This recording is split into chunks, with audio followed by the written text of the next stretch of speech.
यह video class 10 का chemistry का दूसरा लेसन अम्ल क्षार एवं लवण का तीसरा वीडियो होगा। बाकी के 2 वीडियो का लिंक इसी वीडियो के डिस्क्रिप्शन बॉक्स में मिल जाएगा। साथ ही साथ पहला जो लेसन है रासायनिक अभिक्रिया एवं समीकरण, उसका भी वीडियो का सारा लिंक आपको इसी वीडियो के डिस्क्रिप्शन बॉक्स में मिल जाएगा। तो चलिए देखते हैं कि आज का इस वीडियो में हम लोग क्या सीखने वाले हैं। तो आज के इस वीडियो में हम लोग सीखने वाले हैं सूचक या तो इंडिकेटर होता क्या चीज है। तो देखिए बहुत सारे हम लोग के पास ऐसे पदार्थ है जो अपना रंग में अथवा गंध में परिवर्तन करके कोई दिया हुआ जो पदार्थ है वो अम्ल है या क्षारीय है उसका जानकारी हम लोग को देता है। और वैसे ही पदार्थ को हम लोग कहते हैं इंडिकेटर। जैसे जैसे वही चीज को देखिए यहाँ पर हम लिखे हैं कि वैसा पदार्थ जो अपना रंग में अथवा गंध में परिवर्तन लाकर अम्लीयता अथवा क्षारीयता का जानकारी देता है। तो सूचक क्या है? वैसा पदार्थ है जो अपना रंग में अथवा गंध में परिवर्तन ला करके हमें बताता है कि जो दिया हुआ पदार्थ है वो अम्ल है अथवा क्षारीय है। जैसे कि देखिए यहाँ पर कुछ सूचक है। इन सभी सूचक को हम लोग क्या कहेंगे? रासायनिक सूचक कहते हैं। एग्जाम में क्वेश्चन भी हम लोग से पूछता है कि 2 रासायनिक सूचकों के नाम बताइए। तो आप फेनोक्सिलिन और मिथाइल ऑरेंज, जिसको हिंदी में मिथिल ऑरेंज कहते हैं। तो देखिए रियल में ये जो मिथाइल ऑरेंज है या फेनोक्सिलिन है, ये इंग्लिश को हिंदी में लिखा गया है, इसलिए इनका जो प्रोनाउंसिएशन है मतलब कि उच्चारण है वो इंग्लिश से कभी-कभी आपको थोड़ा-सा डिफर मिलेगा। लेकिन अगर यहाँ पर फेनोक्सिलिन करो या तो मिथाइल ऑरेंज कहो, दोनों में चल जाएगा, लेकिन हिंदी में रियल में इसको क्या कहते हैं? मिथिल ऑरेंज कहते हैं, ठीक है? तो अगर हम यहाँ पर मिथाइल ऑरेंज पढ़ देंगे तो उससे कोई दिक्कत नहीं होगा, या आप भी मिथाइल ऑरेंज लिखिएगा तो भी दिक्कत नहीं होगा, क्योंकि इंग्लिश में उसको हम लोग मिथाइल ऑरेंज ही कहते हैं। तो चलिए फिर से देख लेते हैं। तो सूचक में क्या-क्या हम लोग को देखना है कि तो लिटमस पेपर देखना है, फेनोक्सिलिन देखना है और मेथिल ऑरेंज देखना है। तो लिटमस पेपर के बारे में आप जानते होंगे कि ये 2 तरह से होता है। एक नीला लिटमस पेपर होता है और एक लाल लिटमस पेपर होता है, ठीक है? तो इसमें 2 पार्ट हो गया, ए और बी। क्या-क्या? एक नीला वाला और एक लाल वाला। तो नीला लिटमस पेपर जो है वो अम्ल के साथ कैसा बिहेवियर करेगा। तो नीला लिटमस पेपर जो है उसको अगर हम अम्ल में डाल देंगे तो वो बन जाएगा लाल।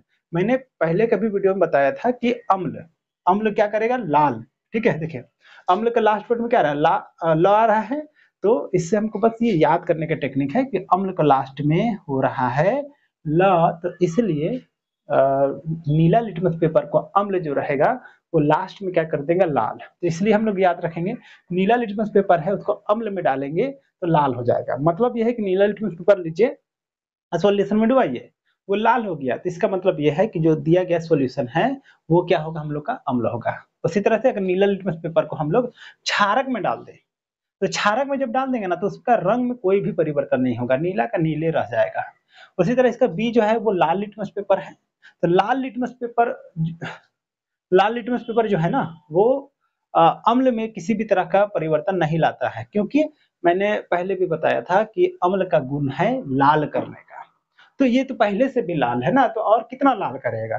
ज्यादा थोड़ी ना लाल करेगा, इसलिए लाल लिटमस पेपर में अम्ल का कोई प्रभाव नहीं होगा। लाल लिटमस पेपर लाल ही रह जाएगा। लेकिन क्षारक क्षारक का क्या गुण है? तो इसका जस्ट उल्टा।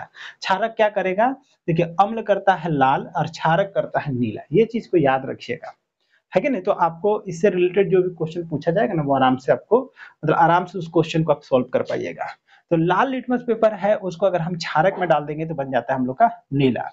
अब आइए देख लेते हैं फिनोक्सिलिन। फिनोक्सिलिन इसका जो मौलिक रंग है, अपना जो कलर है वो है हम लोग का रंगहीन, पूरा बिल्कुल पानी की तरह से ये दिखाई देता है, ठीक है? और अगर अम्ल में इसको डालते हैं तो ये रंगहीन ही रह जाता है, इसमें कोई रंग में कोई चेंजिंग नहीं आता है। लेकिन अगर यही फेनोप्थिलीन को अगर हम लोग क्षारक में डाल देंगे तो ये गुलाबी हो जाता है। और जानते हैं आजकल बहुत ट्रेंडिंग में है ये चीज, है कि नहीं? कि क्या करता है कि देखिएगा अंगूठी बेचने वाला कहीं पर स्पेशली जो तीर्थ स्थल सब है या गंगा सब है, वो आसपास में ना अंगूठी बेचते हुए आपको दिखेगा कुछ व्यक्ति सब। वो क्या करते हैं? छोटे छोटे रंगीन पत्थर लेकर के रहते हैं और आदमी को देते हैं और उसके ऊपर में चूना छिड़कते हैं और कहते हैं कि अगर ये कलर चेंज किया तो ये आप में सूट करेगा, है कि नहीं? आपका जितना भी दुख तकलीफ बुरी नजर है ये सबको दूर कर देगा, ऐसे ये कहते हैं। तो आप अपने में भी दिमाग लगाइए, आप पढ़े लिखे हुए हैं और एजुकेटेड आदमी बन रहे हैं, तो आप बताइए अंगूठी से किस तरह से किसी का भाग्य निर्धारित होगा? अगर ऐसा रहता तो जितना भी आदमी है ना सब अंगूठी ढूंढता, और अंगूठी पहन करके अपना भाग्य बनाता है कि नहीं? तो ये सब जो है ना, ये फेनोल्फिलीन का कमाल है। फेनोल्फिलीन के चलते कलर चेंज होता है, वो भाग्य के चलते चेंज नहीं होता है। करता क्या है ये सब कि कोई-कोई पत्थर में क्या करेगा, फेनोल्फिलीन लगा देगा, है कि नहीं? या तो किसी भी तरह से ये फेनोल्फिलीन यूज़ करेंगे ही करेंगे। कोई-कोई बाबा सब भी रहते हैं जो कपड़ा में ना पहले ही से फेनोल्फिलीन लगा करके उसको सुखा देंगे। उसके बाद उसमें क्या करेंगे, चूना डालेंगे और जैसे ही चूना डालेंगे तो चूना क्या हो रहा था, हम लोग का क्षारक है।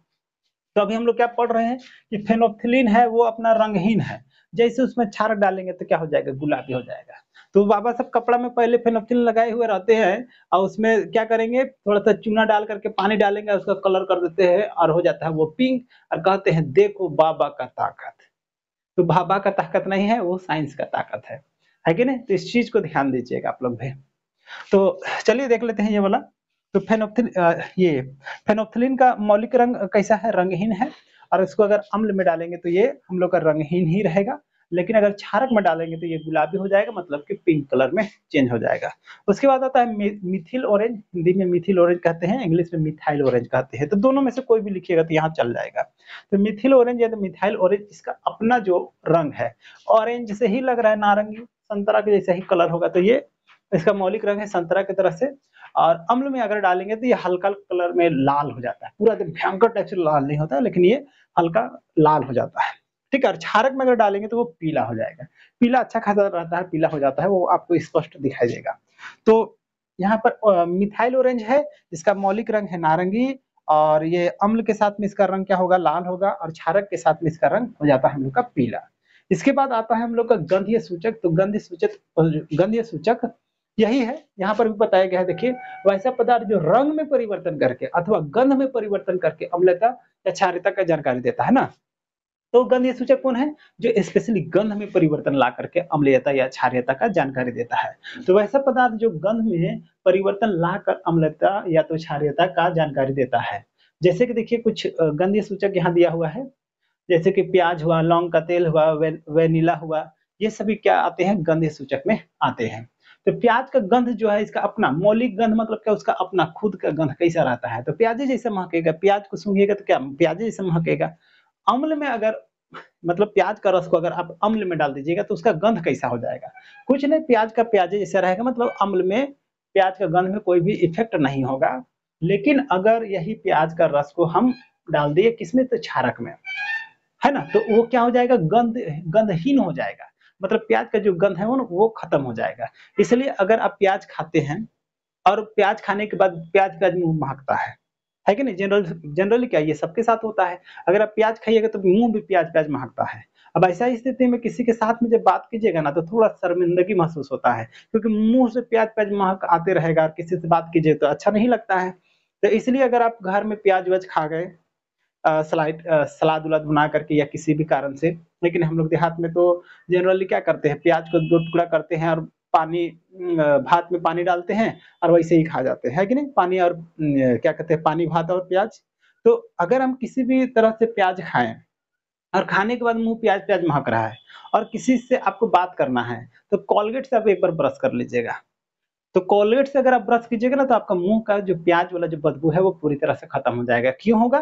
क्योंकि हम लोग जानते हैं कोलगेट जो है वो उसका प्रकृति क्षारीय होता है। तो प्याज का गंध में हम लोग क्षार यूज़ कर देंगे तो वो क्या हो जाएगा, गंधहीन हो जाएगा, मतलब उसका गंध टोटल खत्म हो जाएगा। उसके बाद आता है लौंग का तेल। लौंग का तेल मतलब लौंग का तेल दुकान-वुकान में मिल जाता है आपको। तो लौंग का तेल है तो उसका गंध कैसा रहेगा? लौंग ही जैसा रहेगा। है कि ना? अम्ल के साथ उसका गंध कैसा रहेगा, तो लौंग ही जैसा रहेगा। लेकिन अगर हम क्षारक के साथ में लौंग का तेल को मिला देंगे, तो उसका गंध जो है वो पूरी तरह से खत्म हो जाएगा और वो हो जाएगा गंधहीन। इसके बाद अगला है वेनिला। वेनिला ऐसे करके आप लोग सुने होंगे, या तो कम से कम केक सबके बारे में आप लोग जान ही रहे होंगे कि केक अगर अच्छा है, बना हुआ है, तो देखिएगा कि उसपे बहुत सुंदर गंध आता है। तो गंध आने के पीछे क्या कारण है, ये वाला वेनिला।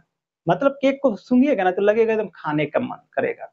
इतना अच्छा मीठा-मीठा गंध आता है, तो वो किसके चलते आता है, वेनिला के चलते आता है। तो वेनिला को अगर अम्ल में डालेंगे ना, तो वेनिला का जो नहीं सॉरी, वेनिला का अपना गंध वेनिले जैसा रहेगा। अम्ल में डालेंगे तो गंध में कोई परिवर्तन नहीं होगा, लेकिन अगर क्षारक में हम लोग डाल दिए तो वो गंधहीन हो जाएगा। ठीक है? मतलब उसका गंध जो है वो पूरी तरह से खत्म हो जाएगा। उसके बाद एक और अच्छा क्वेश्चन ही है, इसलिए यहाँ पे देखिए क्यू करके लिखा हुआ है कि लिटमस विलियन। है कि नहीं? आपको एग्जाम में पूछता है कि लिटमस विलियन क्या होता है? तो एक होता है लीचेन नाम का पौधा, और वो पौधा को जब काटिएगा ना, तो वहां से एक नीला कलर का लिक्विड निकलता है, उसी को कहते हैं हम लोग लिटमस विलियन। वही चीज यहाँ पर लिखे हैं, लीचेन नामक पौधे से निकलने वाला नीला विलियन। ठीक है, तो लिटमस विलियन क्या है? तो लीचेन नामक पौधे से निकलने वाला एक नीला विलियन। आपको इसी क्वेश्चन को घुमा के भी पूछता है कि लिटमस विलियन किस पौधे से निकलता है, तो कौन सा पौधा से निकलता है? तो लीचेन पौधा से निकलता है। तो इस तरह से इंडिकेटर जितने भी तरह का है कि नहीं? ये रंग वाला और ये गंध वाला सबको मैंने बता दिया। आपको क्लास 10 में इतना ही इंडिकेटर के बारे में पढ़ाई करना है, तो आप लोग सभी इसको याद भी कर लीजिएगा, और कोशिश करेंगे अगर वीडियो डालने जैसा होगा इन सभी का तो मैं डाल करके भी दिखाऊंगा। जनरली हम जब क्लास में पढ़ाते हैं तो उसमें आप लोग को इस सब का वीडियो भी दिखाते जाते हैं, लेकिन अभी वीडियो अगर हम डालेंगे तो वो कॉपीराइट में आ जाएगा, इसके चलते अभी नहीं भी डाल सकते हैं। ठीक है, तो अच्छा से सबको याद कीजिए, और इससे रिलेटेड जितने भी क्वेश्चन आएंगे उसको मैं आने वाला स्लाइड पर लिख दूंगा, और उन सभी का आंसर जहाँ इतना जो हम लोग पढ़े ना इसी से होगा। तो आप लोग इसको अच्छा से पढ़ लीजिएगा, और जो भी क्वेश्चन अभी आ रहा है उसका जवाब देने का कोशिश कीजिएगा। आज के लिए इस वीडियो में इतना ही।